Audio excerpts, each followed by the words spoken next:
Shalom saudara-saudara sekalian, mari kita mengawali renungan online ini dengan berdoa. Tuhan, terima kasih atas anugerah-Mu yang senantiasa mengalir di kehidupan kami. Hari ini hanya karena anugerah-Mu kami masih bisa bernapas, beribadah, melayani-Mu, bahkan bisa mengikuti renungan online ini. Saat ini kami kembali membutuhkan anugerah-Mu untuk menolong kami mengerti akan kebenaran firman-Mu. Maka berbicaralah kepada kami saat kami membaca dan merenungkan kebenaran firman-Mu. Demikian permohonan kami panjatkan dalam nama Tuhan Yesus. Amin. Saudara-saudara, renungan online hari ini diambil dari Keluaran pasal 3 ayat 14 yang berbunyi demikian. Firman Allah kepada Musa, "Aku adalah aku." Lagi firman-Nya, "Beginilah kau katakan kepada orang Israel itu, akulah aku telah mengutus aku kepadamu." Saudara-saudara yang dikasihi oleh Tuhan, saat Musa bertemu dengan Allah dalam semak duri yang menyala, saat itu ia masih belum banyak tahu dan belum banyak belajar tentang Tuhan Allahnya. Saat itu Musa terkesan dengan mujizat yang terjadi di depannya, yaitu dalam Keluaran pasal 3 ayat yang ketiga. Tetapi saat Musa diminta Allah memimpin bangsa Israel keluar dari perbudakan negara Mesir atau negara yang paling berkuasa pada zaman Musa tersebut, bagi Musa ia tidak cukup hanya melihat mujizat yang dilihatnya saat itu.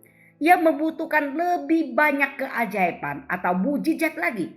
Misalnya dibutuhkan lebih banyak semak duri yang menyala yang bisa memastikan kepadanya siapa Tuhan Allah yang memerintahkannya tersebut. Apakah Tuhan Allah yang sama yang bisa membuat semak duri menyala tanpa terbakar ini dapat juga melakukan apa saja untuk membebaskan umat Israel yang besar itu? Saat itu Tuhan menjawab pergumulan Musa ini dengan berkata, "Aku adalah aku dan aku telah mengutus aku kepadamu." Artinya ia yang adalah Allah yang ada akan selalu ada dan akan selalu hadir bersamanya atau Musa di sisinya, mendampinginya menjalankan semua tugas panggilannya tersebut. Jadi Musa tidak akan sendirian. Berarti mengungkapkan Tuhan Allah selalu ada, selalu hadir kapanpun dan dimanapun Musa membutuhkannya dalam ia melaksanakan tugasnya tersebut. Jika Musa membutuhkan tanda-tanda mujizat untuk meyakinkan Firaun, Tuhan Allah akan menyatakan dirinya mewujudkan mujizat-mujizat tersebut. Jika Musa membutuhkan Tuhan Allah untuk menginterupsi alam dengan membelah Laut Merah, Tuhan Allah akan mendemonstrasikan dirinya dengan cara itu. Jika Musa membutuhkan makanan dan air, maka Tuhan Allah akan mewujudkannya, dia akan menyediakannya. Jika Musa takut, Tuhan Allah akan menjadi kekuatan baginya. Saudara-saudara, pada awal perjalanan Musa bersama dengan Tuhan Allah, Musa memang tidak mengerti semua yang ia butuhkan dari Tuhan dalam menjalankan tugas panggilannya. Tetapi setiap kali Musa membutuhkan pertolongan, ia belajar sesuatu yang baru tentang Tuhan Allah yang kuasanya lebih daripada semak duri yang menyala. Maka pengenalannya kepada Tuhan Allah menjadi semakin mendalam. Dan dia pun memiliki wawasan yang lebih luas tentang Tuhan Allah sejati.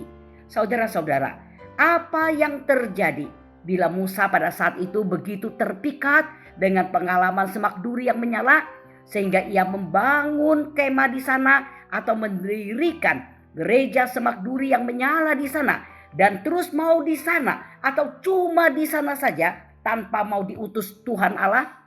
Bukankah ia akan kehilangan banyak pengalaman, banyak hal yang Tuhan Allah ingin menyatakan kepadanya? Dan ini pasti akan menjadikan pengetahuannya, pengenalannya tentang Tuhan Allah pun menjadi sempit. Saudara-saudara, bagaimana pengetahuan atau pengenalan kita mengenai Tuhan Allah kita? Coba pikirkanlah akan pengenalan kita akan Tuhan Allah ketika pertama kali kita berjalan bersamanya, dengan bagaimana pengalaman kita bersamanya sampai hari ini. Apakah pengetahuan atau pengenalan kita akan Tuhan Allah sudah semakin meluas, mendalam, sehingga kita memiliki wawasan yang lebih tepat, lebih sempurna tentang Tuhan Allah sejati yang kita percayai. Kiranya Tuhan menolong kita untuk memiliki wawasan yang lebih luas, lebih komplit, lebih tepat, lebih sempurna tentang Tuhan Allah sejati yang kita percayai dan ikuti ini. Amin. Mari kita berdoa. Tuhan, terima kasih atas renungan dari kebenaran firman-Mu yang boleh kami renungkan hari ini. Tolonglah kami saat mengisi kehidupan di dunia ini, agar kami bisa semakin memiliki pengetahuan dan pengenalan yang mendalam, luas, komplit, tepat, sempurna tentang Engkau yang adalah Tuhan Allah yang kami percayai. Dan tolong kami juga mengerti saat kami rela diutus-Mu, menerima tugas panggilan-Mu, kami pun bisa semakin memiliki pengetahuan dan pengenalan tentang-Mu dengan lebih luas dan tepat. Maka tolonglah kami selalu siap menerima tugas panggilan-Mu dan setia menjalankannya, sehingga kami pun tidak mensia-siakan, bisa semakin mengetahui dan mengenal-Mu dengan lebih mendalam, sempurna dan tepat ini. Demikian doa kami panjatkan dalam nama Tuhan Yesus. Amin.